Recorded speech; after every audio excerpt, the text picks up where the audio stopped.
video, we're going to explore the magical world of Gabbaland, of course, but we also have to acknowledge the legacy this show left and how much of a pop culture staple it is. This show heavily impacted my childhood, even though I never watched a full episode until making this video. I'll tell you how. September 4th, 2007, a legendary day where Elijah Wood's Dancy Dance the Puppet Master was combined with the Numa Numa song. Me and my cousins lost our damn shit so much over this video, to the point where we spent our New Year's Eve into New Year's Day 2008 recreating it. I'm the short one in the pink. And then we did it again in 2019. And I really thought this video wasn't inevitable. I cannot escape the sheer power of a Dancy Dance. Your video to the show. I do. Butt lovers, welcome back to the Lore series where we explore shows no one else is brave enough to. I also did commercials one time, but Matt Pat's video ate mine, so it's dead to me. Usual disclaimer, even though I cover kids shows, the videos I create are not for kids. I combine nostalgia, humor, and unbearable theater kid energy. User discretion is advised, but never practiced. Today I'm going to info dump about Yo Gabba Gabba and share my silly little theories. Yo Gabba Gabba aired on Nickelodeon from 2007 to 2015, totaling 4 seasons and 66 episodes overall. At the time of me posting this at least, I'm well aware that Apple TV is actually doing a reboot that is set to air in 2024, but we'll cover that later. There are 2 unaired pilots entitled Short Story and Play. There was also a test demo that I could have went my whole life without seeing, actually. Both were lost media at one point, but Short Story was found in 2020, and Play was found October 12th, 2023. Just a few days before this video came out, so the timing could not be any more perfect. You know what, I'm just gonna put this out there, I'm gonna try and manifest it. Can someone please find the Backyardigans lost pilot? It looks so cursed, I need more. If the Backyardigans did end up being live action, you think they could have done a crossover with Yo Gabba Gabba?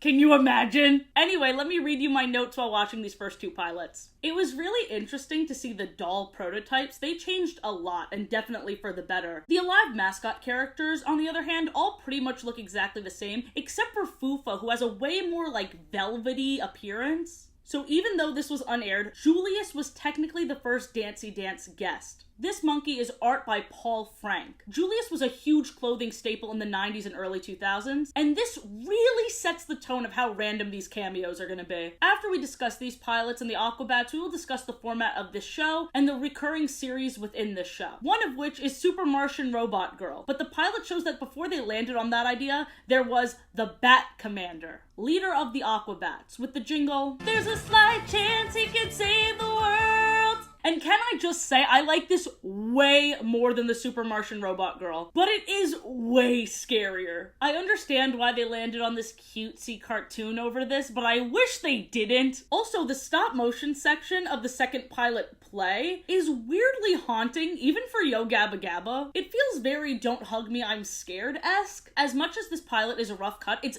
very impressive to me how many things from the pilot made its way into the final cut. I guess it's because the creators had a lot of time to think about storylines for these characters, as some of them existed 10 years prior to the show airing. Alright, Aquabats.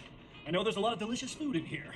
Let's not lose focus. The ska and rock band, the Aquabats, formed in 1994. They are superheroes, and can I just say this shit is right up my alley? I love a theme. I love being goofy and silly. Could you tell? I should have dressed as this guy right here. But who is this guy? He is the MC Bat Commander of the Aquabats, co-creator of Yo Gabba Gabba, and the voice of Plex. Prior to Yo Gabba Gabba, some prototypes of the characters appeared in the Aquabats concerts and music videos. Brobee used to be called Weedy the Broccoli Bee. Broccoli Bee, Brobee. Ooh, that's clever. Makes sense that they couldn't keep Weedy. The stoner demographic for this show is merely a coincidence. Just had to touch on that because it is impossible not to acknowledge the roots of this show and the fact that this trippy show was produced by the lead singer of a trippy band. Who are you people? This show follows DJ Lance Rock, a magical music man that brings his toys to life at the beginning of every episode and turns them back to figurines by the end. There's Muno, he's the only plush my friend didn't have, and the theme song exclaims, "He's tall and friendly." Tall and friendly, but the first time I heard it, I kept thinking they were saying, "He's so unfriendly." He's so unfriendly. Then there's Fufa. She's freaking happy. Oh no, wait, she's pink and happy. These kids need to enunciate. Brobee is who I'm cosplaying as today, and can I just say, I ate. I'm gonna eat, yeah. Yummy, yummy, gonna eat, yeah. lives in the icy section of Gabbaland, so I thought she was half Yeti, half cat. But they just casually dropped season 4 that she's half dragon. What? I'm half dragon and I love my friends. I just love the subverting of expectations, because a dragon living in the winter section? And speaking of walking contradictions, Plex is a magic robot. A whole section is going to be dedicated to him, for he is the best character. Don't be mad, don't be mad. I'm brave and correct. Many side characters are introduced throughout the series, but let's focus on the main guys for now. The format of Yo Gabba Gabba can best be described as a variety show, like Sesame Street, with different sections of the episode. Let's use the first episode, Eat, I eat. as an example. The overarching theme and lesson of this episode is, of course, about eating. So after the theme song and bringing the toys to life, it starts with Brobee, the little green one, eating an assortment of food as he yells that there's a party in his tummy. Cute little metaphor or personification even? No! There is a literal party in his tummy. It was empty, but then it gets filled with smiling, talking, laughing food, just dancing and having a good time. The digesting fun is fully emphasized by how much the carrots and green beans also want to go in the party. They also want to be eaten. Little freaks. Very weird. Quick side note, the next episode actually features Bubbles that love to be popped. So both food and Bubbles don't mind not existing for the enjoyment of the Gabba friends. Much like the Tomska Muffin or Rick and Morty's Mr. Meeseeks. But they just hide those depressing undertones with a very chanty song. So yummy, there's a party in my tummy. After the party in my tummy song, there's this random kid that says their name and that they like to dance. This is something that happens almost every episode. Then, an animated song about how all the animals are our friends? A wild thing to play after Brobee devoured chicken, bone and all. But honestly, I love animals but can't commit to not eating them as well, so trust me, I get it. It just feels like the I Love Animals song doesn't fit in the eating episode. Speaking of things that don't belong, I don't know what to say about these weird transition screens. I just need you to know that they're there.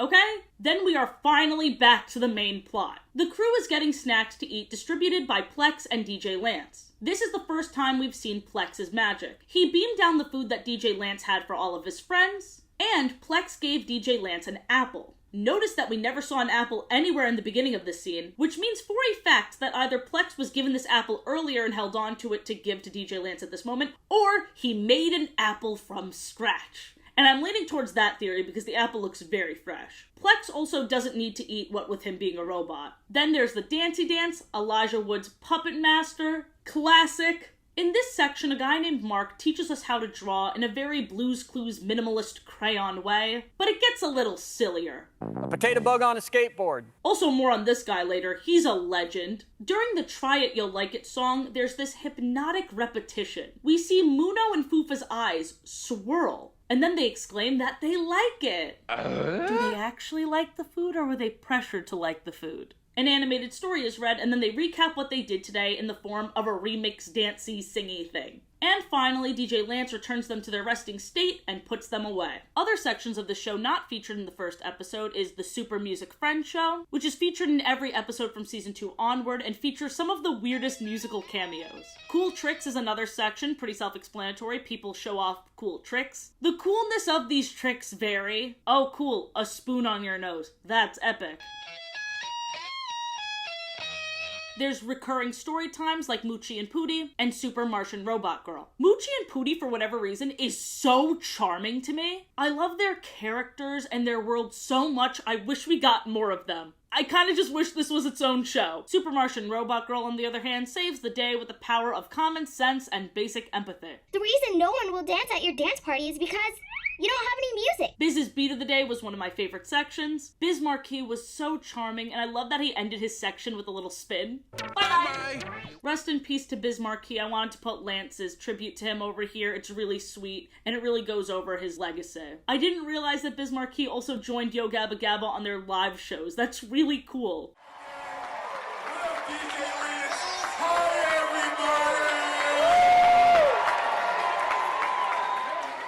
Do you want to do business beating the day with me? I can't hear you. Well, let me hear you go.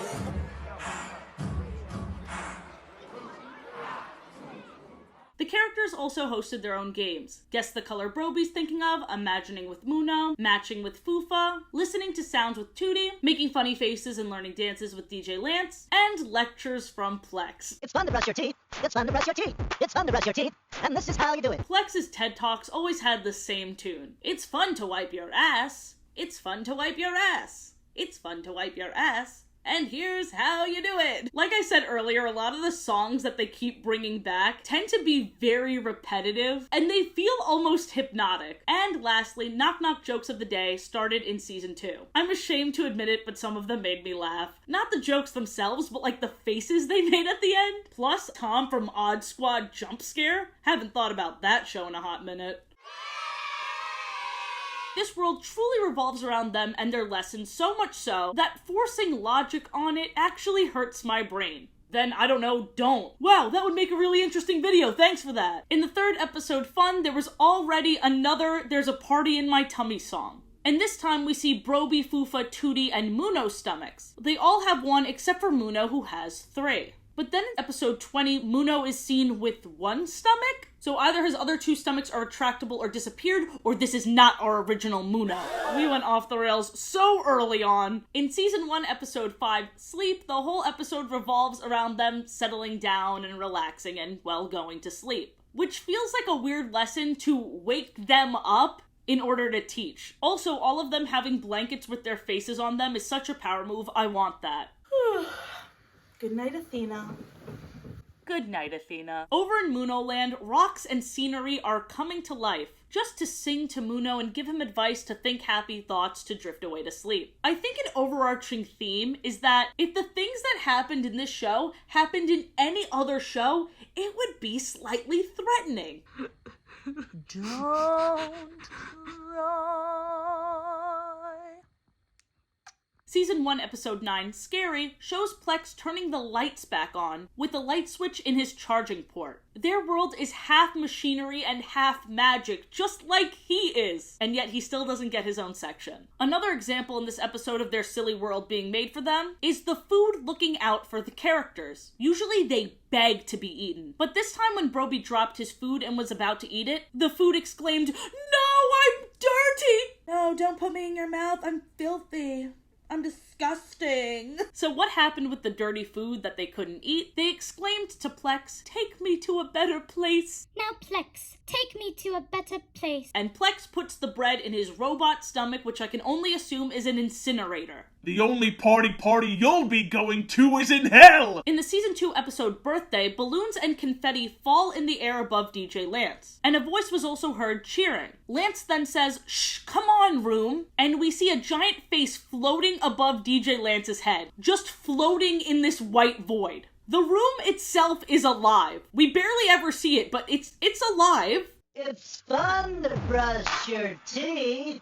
Plex is clearly the outlier of this group. He was simply built different. But actually though, he helps the group with things they struggle on, and the few times he has difficulty with something, it's the things that come naturally to his friends. What is fun? What is fun? What is fun? The next episode, Dance, is the first time we saw Plex beam down DJ Lance. I'm not gonna lie, I gasped when this happened. This was game-changing for me. Plex is just as, or almost as powerful as DJ Lance, and his inclusion in this team is essential because it connects their worlds. I briefly touched on this, but we see that Plex has a charging port between Fufa Land and Brobee Land. The first time we see this is in the episode Sleep. Why doesn't he have a whole section? Also, the Dream song was incredible, and I need Fufa to have a solo record. Unicorns, unicorns, unicorns. Sorry, back to Plex. Plex can drive! Yes, I can drive! Confirmation that Plex is an adult, second in command even, and also that DJ Lance is in control of most of their itinerary for the day. You'll see that a lot more in the next section. Season 2, Episode 8 is all about robots. Plex defines robots as mechanical friends built by people to help other people. So Plex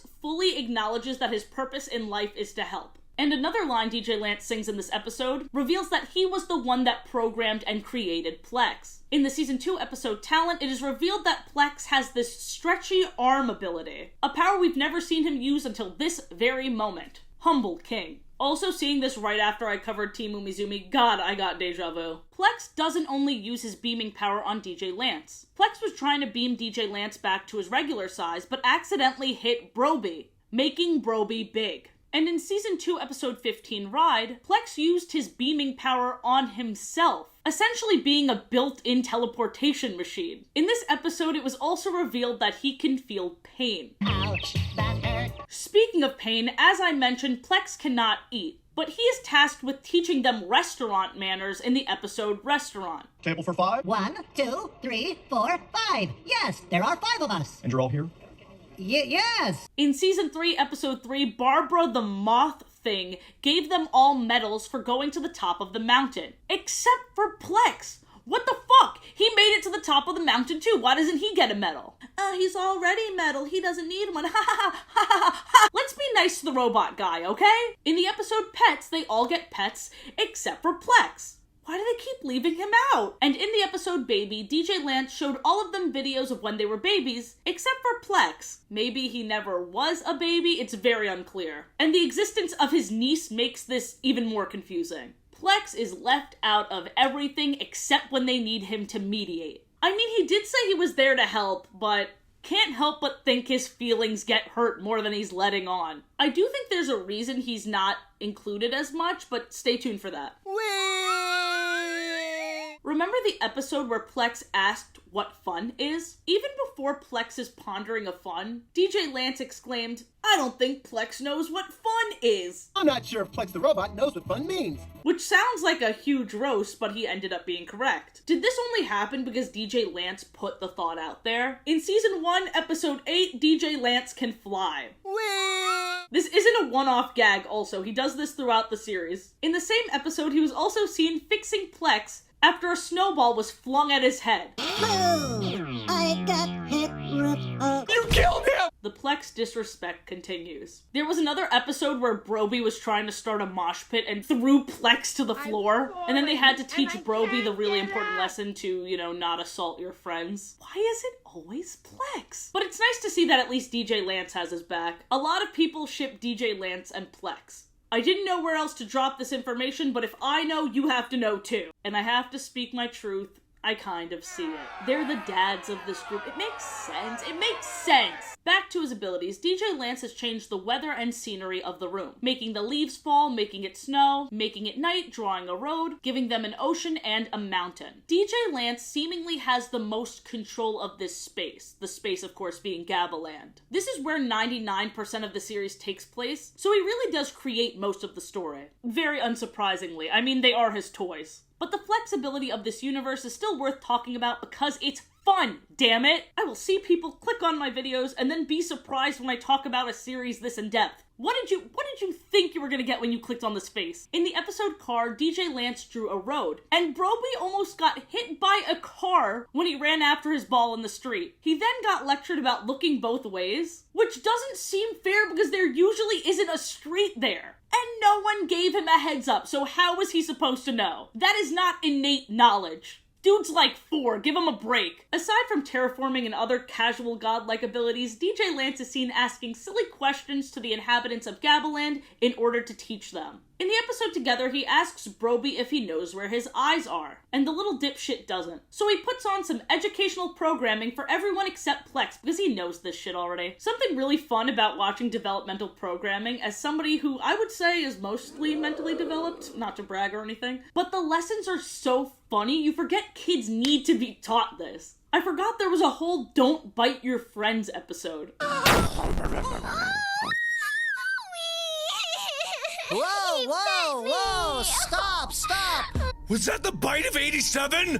Anyway, I thought Muno bit Fufa because he was just playing rough and got overly excited. But if you actually listen to the lyrics of the song, it seems like he needed to learn the difference between friends and food. His 3 stomachs got the better of him, maybe? Maybe that's why they had to confiscate the other 2? In Season 4, Episode 8, Super Spies, DJ Lance said he wasn't expecting a Super Music Friends show so early. So this could confirm that he isn't actually in charge of everything. And the Super Music Friends show wasn't a Super Music Friends show at all. It was a diversion. If there's one thing I love, it's when shows that usually don't have a villain introduce introduce one, it makes me gasp. It brings the drama. I eat it up every time. But unfortunately, in true Yo Gabba Gabba fashion, he wasn't a villain at all. He just stole their balloons because he, what did he say? Wanted to make his own art, but didn't know how. Dude, that's such a weak excuse. Plex, zap him. Plex, kill him. He's also fully a liar because if he didn't want to be a villain, oh, I didn't realize I was the bad guy, then why'd you have a whole villain number? There is one other person that could rival DJ Lance and Plex in power level, but we'll get to that later. But first, let's talk about real life for a second because it's almost as wild. Hello, blue thing,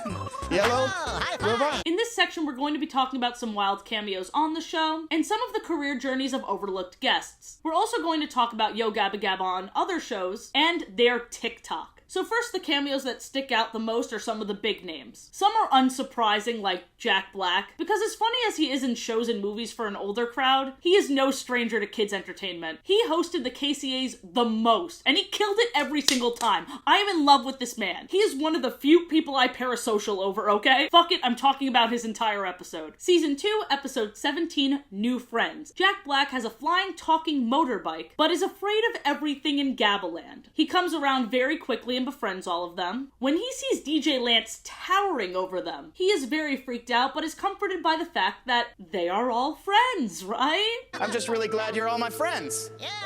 Right? If you weren't friends with my beautiful toy children, I would squish you like a bug. Don't you forget it. The Friends montage is beautiful. He bonds with them one-on-one. Like, guys, you don't understand. He genuinely has such a beautiful connection with all of the friends. I've never been so jealous of a group of mascots in my life. At the end of the episode, Tootie is crying over Jack leaving. Me too, Tootie. Me too. Jack comforts her and says he's going to come back. He never does.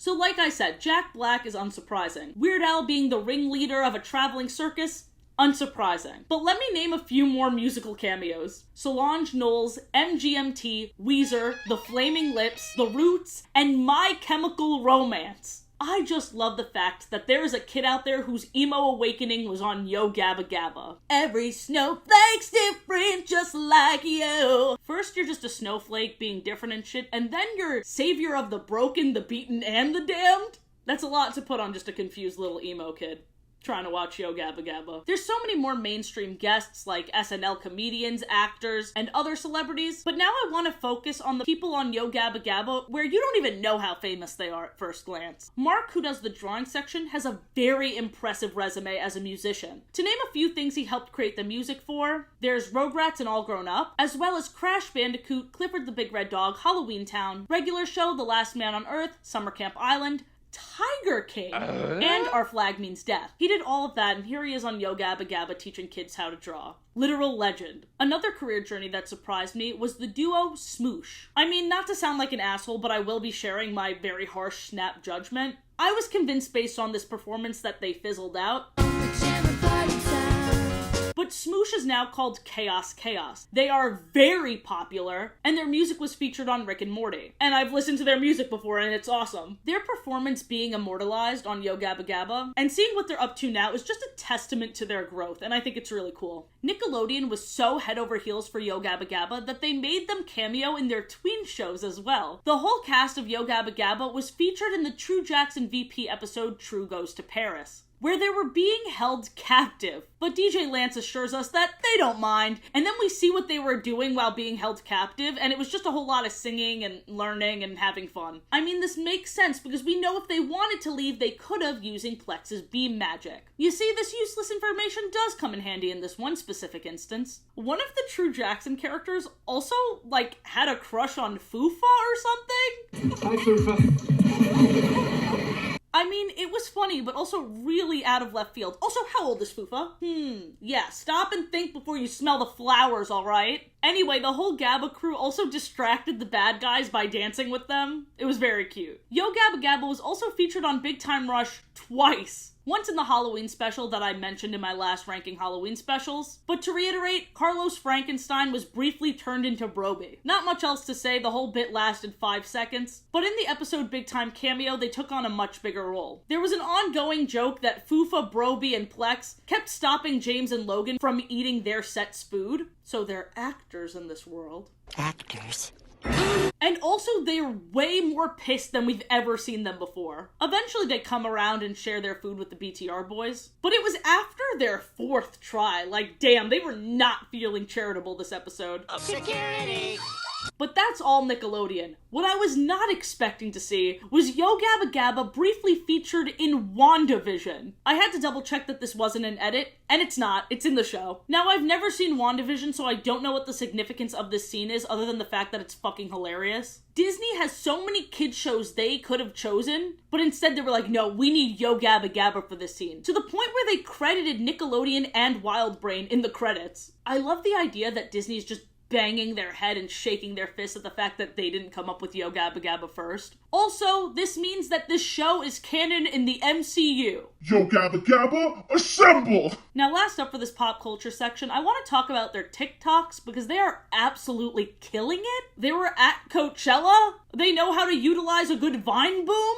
Hi, my name is Marshall.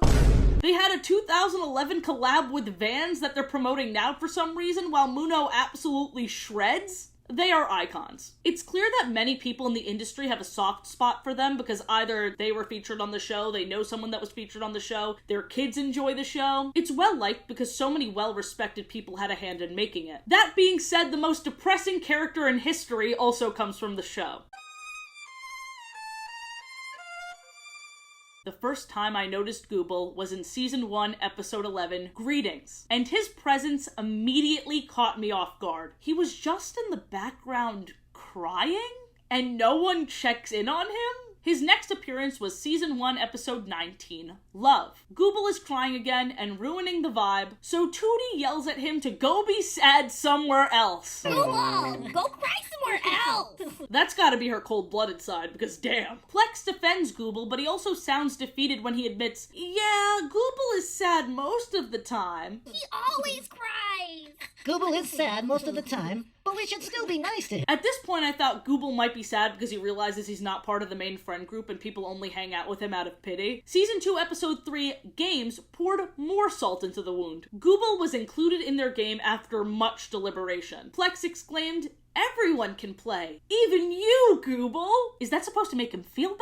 And DJ Lance drove the point home at the end by saying, good job including everybody. The inclusion of Gooble is to teach the lesson of, you see that guy over there that no one wants to hang out with? You can invite him sometimes. I hate coming to that sad conclusion, but how can I not? Just look at him. The guy is constantly miserable. His character is handled best in the Season 4 premiere, appropriately titled Gooble. They finally have proper empathy for this guy, and he smiles for the first time. I almost shed a tear. It is also important to point out that this is the episode we find out that Gooble is a ghost, and he teleported them all to his house in Gooble Land. So here's the real root of his sadness. They never explicitly said it, but I got to the bottom of it. He lives in Gooble Land alone. He lives in total isolation, in fear of rejection, so he never puts himself out there. Maybe his first life made him really fearful and weary of people. I feel terrible for Gooble. It makes me feel like poo. Bull.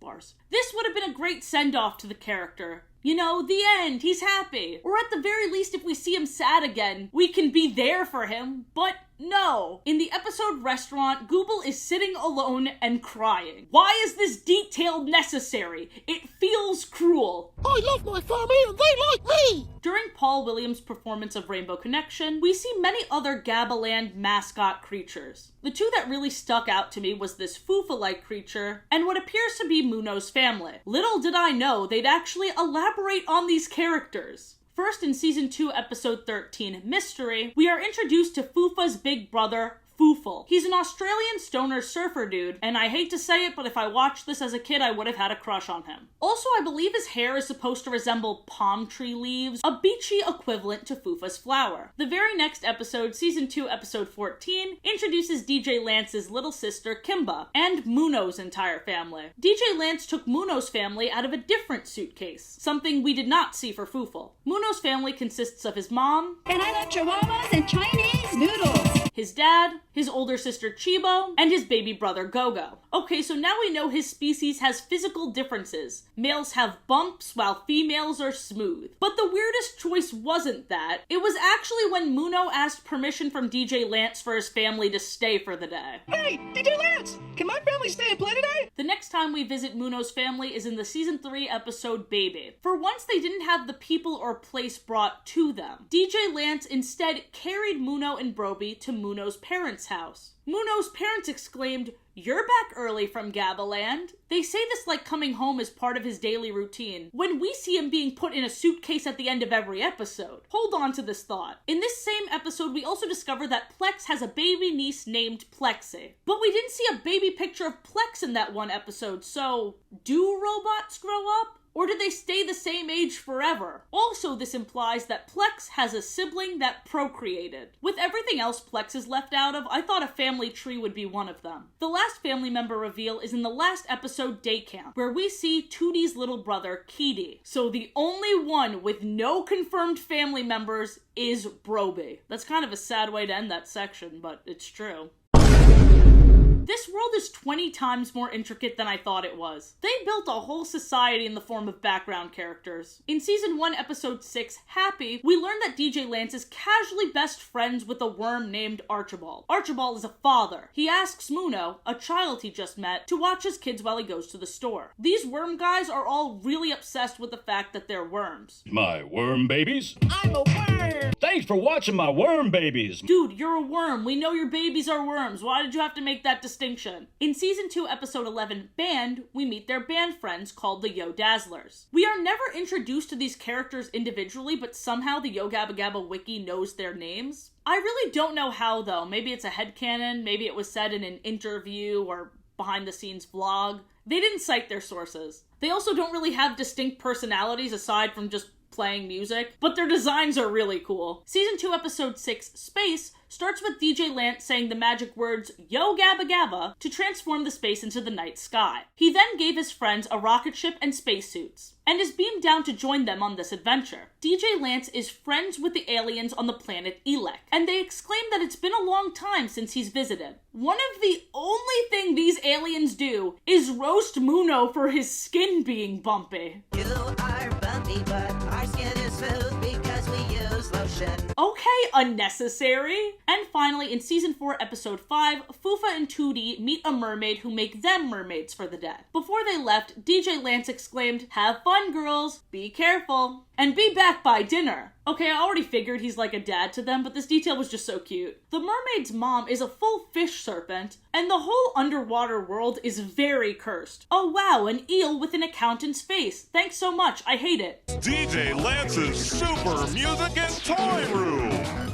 This is the best episode of the series, tied with the Jack Black one, but this one really shows more of this world. So the intro of DJ Lance walking into the white void is interrupted by him realizing that the star on his hat is missing. So we have to go to his Super Music and Toy Room. The star on his hat contains his remix music Magic, which is responsible for creating the recap song at the end, of them remembering what they did that day. But he could still bring his friends to life without it. Muno, Fufa, Brobee, and Tootie exclaim that they've never been here before, but Plex says he's been here many times, proving that he's more of a colleague to DJ Lance than the others. The knock-knock joke of the day, Biz's beat of the day, and Mark's drawings all stood by or entered through the doors of DJ Lance's room, which I suspect means that all of these variety shows take place within the same house. Even the cartoon ties back around to the main plot. We've never seen a more linear sequence of events before. It's still a variety show, but they're adding logic as to why we're seeing the things when we're seeing them. In this episode, Mark's drawings seem to have psychic abilities. He draws the star to remind everyone what it looks like, but then he tells us that he'll draw where it is. And after he draws it, he's like, whoa, what'd I make? His godlike abilities surprise even him. While we're talking about Mark for a second, I just feel like I'll put this out there. He may be DJ Lance level powerful. From the very start, his pictures came to life. Then we start to see him and other characters jump into his drawings. Then in the season 4 episode Quest, Mark the artist draws a door for him to enter and exit this medieval dimension. Magic may be more common here than we thought. Speaking of which, we see DJ Lance's little sister again, and we meet his dad for the first time. And both of them have stars on their hats too, meaning both of them have magic. His dad even exclaims, "Yo Gabba Gabba," to make a drummer appear, and that's how he summoned Questlove.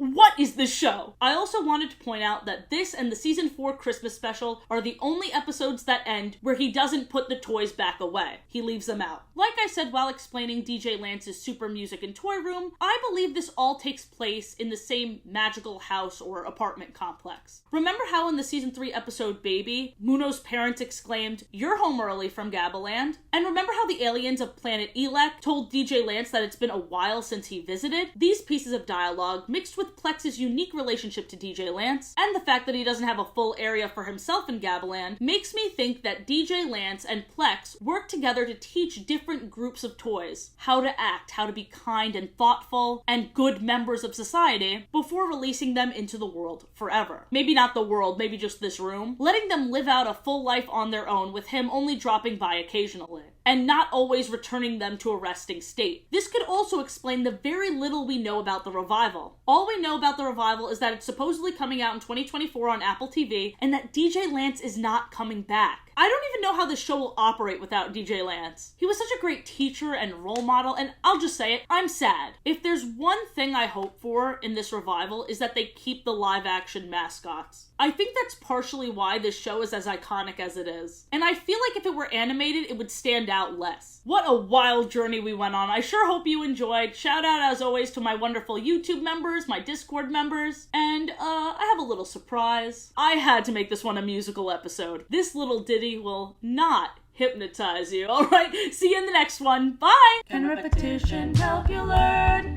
Repetition help you learn. Repeating can help all these turds. So let's keep it going! Take your hand, scroll over to where it says subscribe and click it. Woo! Hypnotic visuals and chants are really fun. It is not unrealistic to think you can be a friend to everyone. Move your body to the beat, the alive food that's for us to eat. Don't mind the smiles, scarf it down. The screams of pain means it's party time now. Party, Tommy, let's go crazy, crazy. I was crazy once for seasons, now I'm done. Did you hear there's a revival? Oh, shut the fuck up!